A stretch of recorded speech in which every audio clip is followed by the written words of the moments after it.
Hello. Current affairs के अंतर्गत आज का हमारा टॉपिक है एकल वस्तु एवं सेवा कर, जिसको हम कहते हैं जीएसटी। जीएसटी यानी कि वस्तु एवं सेवा कर है, लेकिन एकल वस्तु एवं सेवा कर यहाँ पर क्यों है?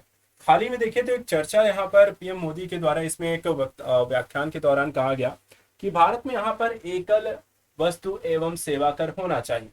वर्तमान समय में अगर आप देखें तो जीएसटी को लेकर 4 अलग अलग यहाँ पे स्लैब्स लगती हैं और उस आधार पर विभिन्न वस्तुओं को अलग अलग स्लैब में रखकर उन पर टैक्सेस लगाए जाते हैं। लेकिन एक देश एक यहाँ पर हम जो कॉन्सेप्ट था कि एक राष्ट्र और एक कर की व्यवस्था, उस व्यवस्था से ये कहीं ना कहीं इतर आपको दिखाई देता है। अलग अलग वस्तुओं के अलग अलग यहाँ पर कर की दरें लगाई गई हैं, जिसके कारण यहाँ पर महंगाई इत्यादि की स्थिति भी हाल फिलहाल कुछ समय में काफी बढ़ी है। ऐसी स्थिति में यह समझना जरूरी हो जाता है एक बार फिर से कि जो एकल वस्तु एवं सेवा कर है, जो जीएसटी की जो दरें हैं, क्या उसे हम इस रूप में परिवर्तित कर सकते हैं? तो इसी को समझना है आज के अपने इस टॉपिक में।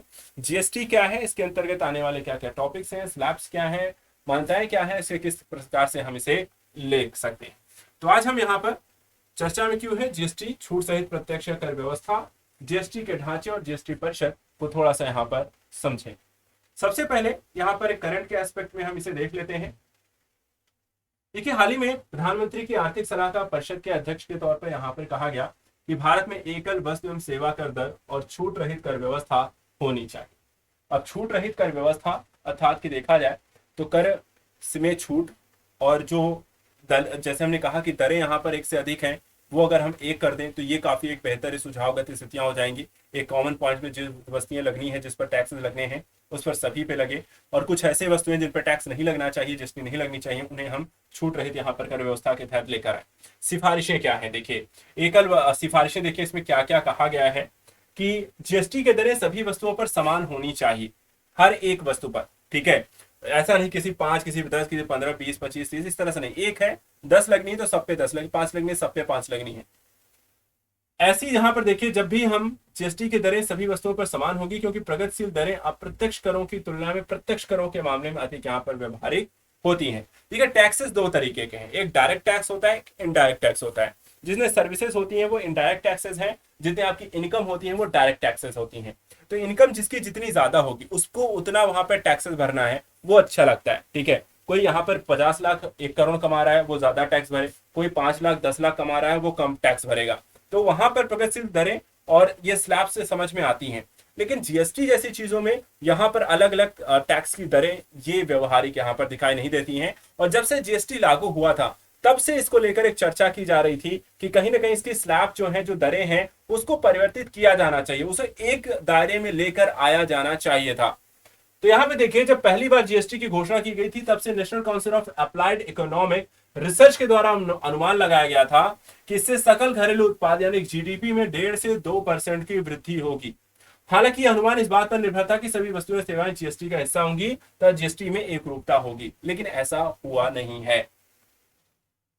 देखा जाए तो विभिन्न जो जीएसटी दरें हैं वो प्राइम कंट्रोल की मानसिकता से प्रेरित हैं, जिसमें जीएसटी दरें विशिष्ट मानी जाने वाली वस्तुओं के लिए अधिक और बड़े पैमाने पर यहां पर लगाई जाती हैं, उपभोग की वस्तुओं के लिए कम रखी जाती हैं, जिसके परिणाम स्वरूप इस पर व्यक्तिगत विचार विमर्श के साथ साथ मुकदमेबाजी के भी मामले आपको सामने आते रहे हैं। ठीक है, जो ज्यादा यहाँ पर कहते हैं ना कि आपको ऐसी वस्तुएं जो उपभोक्ताकारी हैं, ज्यादा ही कहने का मतलब उच्च वर्गों के द्वारा उपभोग की जाती हैं, उन्हें वहां पर रखा गया है आपको प्राइम कंट्रोल दरों में। वहां पे जीएसटी पे अच्छी खासी यहाँ पे टैक्स रख दिए गए हैं, हाई स्लैब दरें हैं, और जिन पे कंट्रोल करने की जरूरत है, जैसे उपभोक्ता वस्तुएं हैं जिनको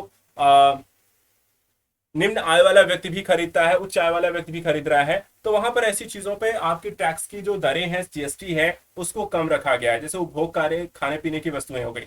ठीक है, अब इसमें देखा जाए तो पूर्व में जीएसटी के लिए आधिकारिक तौर पे अनुमानित यहाँ पे 17% राजस्व तटस्थ दर के विपरीत वर्तमान औसत दर जो है 5% में वृद्धि होनी चाहिए। इसमें कॉन्सेप्ट आता है छूट रहित प्रत्यक्ष कर व्यवस्था क्या है।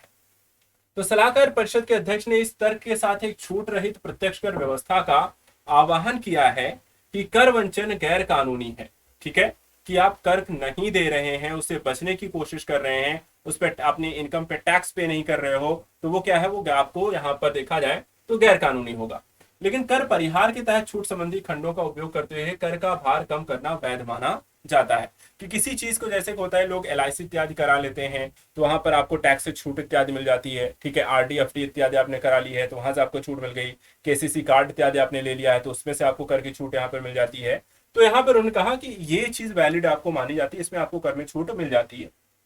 तो कर में अधिक छूट से कर संबंधी जटिलताओं के मामले में लेकिन वृद्धि होती है। तो इससे क्या होता है, आपको बहुत सारी चीजें फिर देखनी पड़ती हैं, कहाँ कहाँ छूट देनी है, कौन सी नहीं देनी है।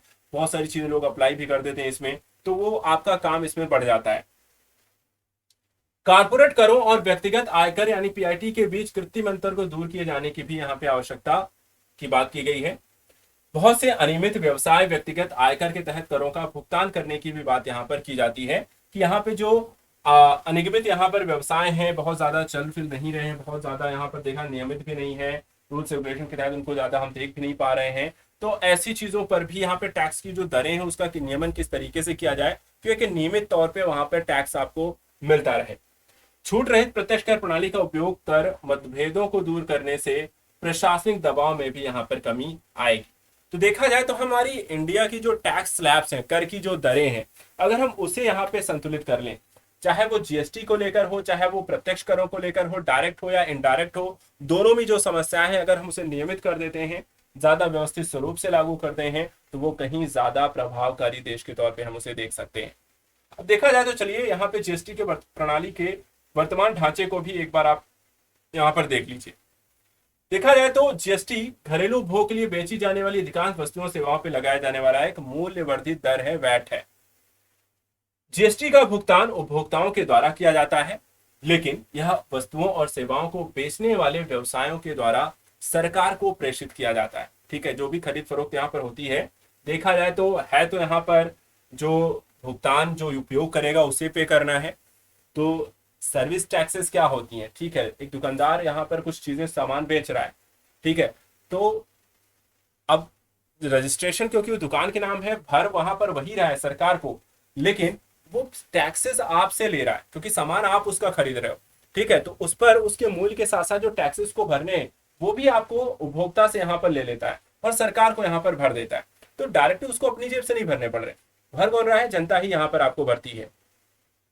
तो यहाँ पर देखा जाए GST का भुगतान उपभोक्ताओं द्वारा किया जाता है, लेकिन यह वस्तुओं और सेवाओं को बेचने वाले व्यवसाय के द्वारा सरकार को प्रेषित होता है। यह अनिवार्य रूप से एक उपभोग कर है, इसे अंतिम उपभोग बिंदु पर लगाया जाता है। इसे 101वें संविधान संशोधन अधिनियम 2016 के माध्यम से लाया गया था।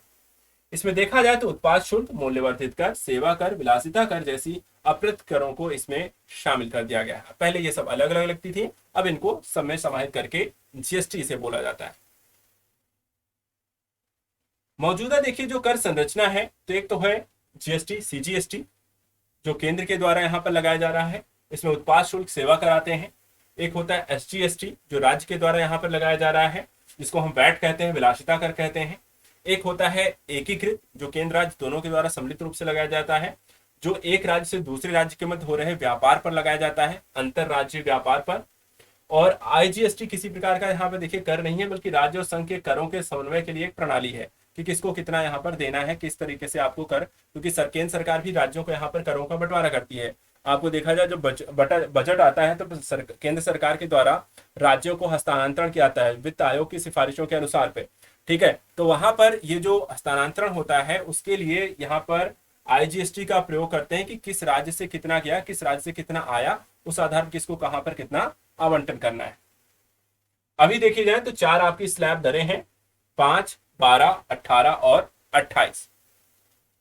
कुछ अहितकर और विलासिता की वस्तुओं को 28% स्लैब में उपकर के अतिरिक्त लेवी को आकर्षित करने हेतु उसकी आय राज्यों को राजस्व की कमी और मुआवजे संबंधित ऋणों के पुनर्भुगतान के लिए क्षतिपूर्त करने हेतु अलग फंड में जमा किया जाता है। अर्थात इन पर भी कई बार आपको सरचार्ज सरप्लस यहाँ पर लगा दिए जाते हैं।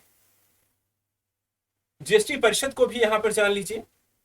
भारतीय संविधान के अनुच्छेद 279A में कहा गया है कि GST के प्रशासन और संचालन के लिए राष्ट्रपति के द्वारा एक GST परिषद का यहाँ पर गठन किया जाएगा। इसका अध्यक्ष भारत का वित्त मंत्री होता है और राज्य सरकार के द्वारा मनोनीत मंत्री इसके सदस्य होते हैं। परिषद को इस तरह के डिजाइन किया गया है कि केंद्र के पास 1/3 वोटिंग शक्ति होगी और राज्यों के पास यहाँ पर 2/3 वोटिंग शक्ति होगी। परिषद को इस तरह से डिजाइन आपको किया गया है ताकि ये आपको वोटिंग की प्रक्रिया के तौर पे राज्यों के पास अधिकार शक्तियां ज्यादा होंगी, जबकि निर्णय सदस्यों के 3/4 बहुमत के आधार पर ही यहाँ पर लिया जा सकता है। जबकि यहाँ पर ऐसा नहीं होगा कि 100 में से कम 75 लोग सहमत होंगे तभी यहाँ पे डिसीजन आपका फाइनल होगा। तो ये है जीएसटी और उससे संबंधित यहाँ पे प्रावधान चर्चा का जो विषय रहा, इसको अच्छे से यहाँ पर रिवीजन कर लीजिएगा इस टॉपिक का।